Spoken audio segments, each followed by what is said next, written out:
Sosok pahlawan nasional yang lahir di Aceh pada tahun 1848. Siapa lagi kalau bukan Cut Nyak Dien? Ia lahir dari keluarga bangsawan dan juga keluarga yang taat agama karena ayahnya merupakan keturunan dari Kesultanan Aceh. Pada masa kecilnya, dia ini merupakan anak yang cantik, juga memperoleh pendidikan yang baik di bidang agama dan juga rumah tangga. Karena pendidikannya yang baik itu, akhirnya banyak laki-laki yang menyukainya dan juga banyak laki-laki yang datang untuk melamarnya. Dan pada usia ke-12 tahun, akhirnya Cut Nyak Dien ini dinikahkan dengan Teku Ibrahim Lamnga dan mereka dikaruniai seorang anak. Singkat cerita, pada 26 Maret 1873, Belanda menyatakan perang dengan Aceh dan akhirnya perang Aceh pun meletus pada saat itu juga.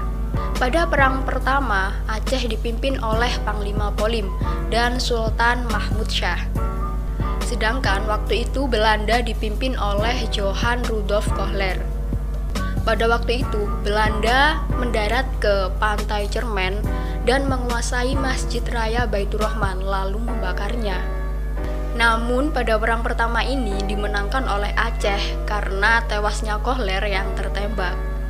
Lalu pada tahun 1873, wilayah 6 mukim ini berhasil diduduki oleh Belanda. Cut Nyak Dien yang waktu itu tinggal di wilayah 6 mukim bersama bayinya harus terpaksa mengungsi dari situ.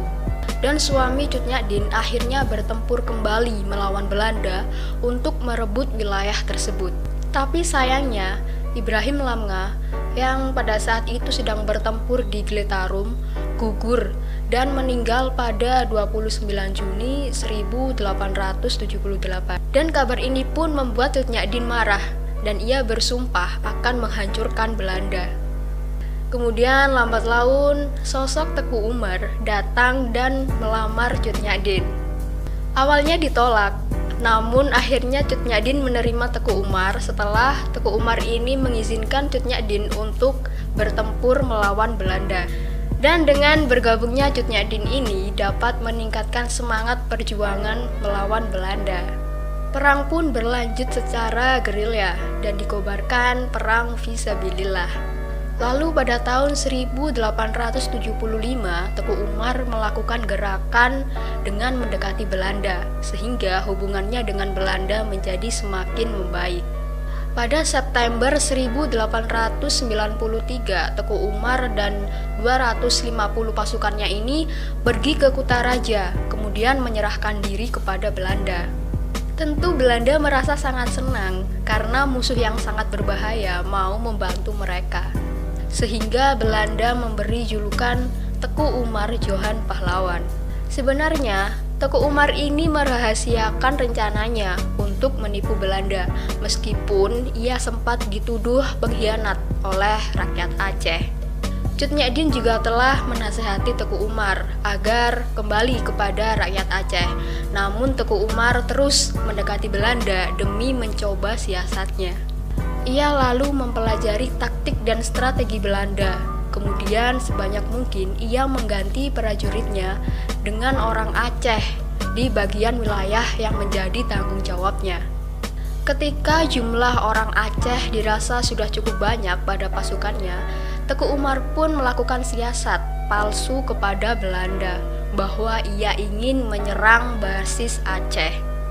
Teku Umar dan Cut Nyak Dien akhirnya pergi dengan semua pasukannya dan juga senjatanya, kemudian tidak akan pernah kembali lagi.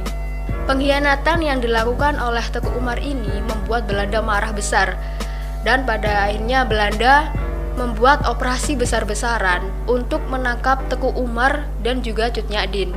Karena sudah memiliki senjata Belanda, tentara Aceh akhirnya berhasil mengimbanginya. Bahkan Jenderal Johannes Ludovicus berhasil terbunuh oleh tentara Jepang. Cut Nyak Dien dan Teku Umar pun terus menyerang tanpa lelah. Bahkan banyak jenderal Belanda yang diganti dengan tentara Aceh.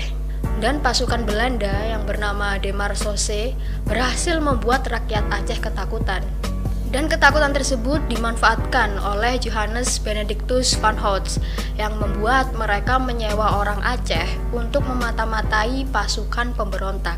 Hingga pada akhirnya mereka mendapat informasi bahwa Teku Umar akan menyerang Mulabuh, di mana pada akhirnya Teku Umar gugur karena tertembak peluru. Dan Cut Nyak Dien tetap memimpin perang melawan Belanda di Mulabuh dengan pasukannya. Di sisi lain, Cut Nyak Dien juga semakin bertambah tua, matanya yang mulai rabun, ditambah lagi yang terserang penyakit encok, juga pasukannya yang mulai berkurang.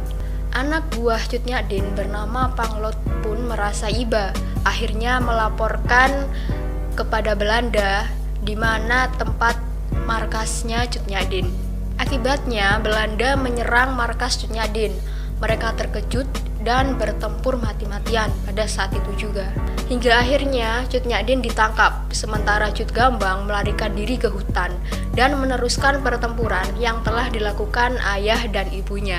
Setelah ditangkap, Cut Nyak Dien akhirnya dibawa ke Banda Aceh dan dirawat di situ. Setelah sembuh, akhirnya Cut Nyak Dien dibawa orang Belanda ke Sumedang bersama tahanan politik yang lain. Ia ditahan bersama ulama yang bernama Ilyas. Kemudian ia menyadari bahwa Cut Nyak Dien ini adalah seorang yang ahli dalam bidang agama, sehingga Cut Nyak Dien ini diberi gelar yang bernama Ibu Perbu.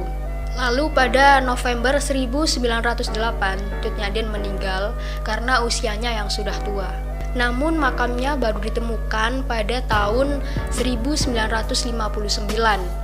Nah, atas permintaan Gubernur Aceh saat itu, Ali Hasan, akhirnya Cut Nyak Dien diakui oleh Presiden Insinyur Soekarno sebagai pahlawan nasional.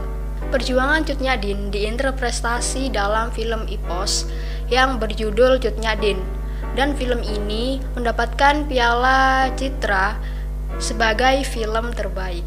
Kemudian untuk mengenang perjuangannya, sebuah kapal TNI Angkatan Laut diberi nama KRI Cut Nyak Dien. Kemudian juga mata uang rupiah yang bernilai 10.000 yang dikeluarkan pada tahun 1998 itu memuat gambar Cut Nyak Dien. Namanya pula diabadikan di berbagai kota sebagai nama jalan. Untuk mengenangnya, pemerintah juga membangun Masjid Cut Nyak Dien di Jakarta dan juga Museum Rumah Cut Nyak Dien di Aceh. Oke guys, mungkin cukup segitu yang dapat aku ceritain tentang sejarah Cut Nyak Dien.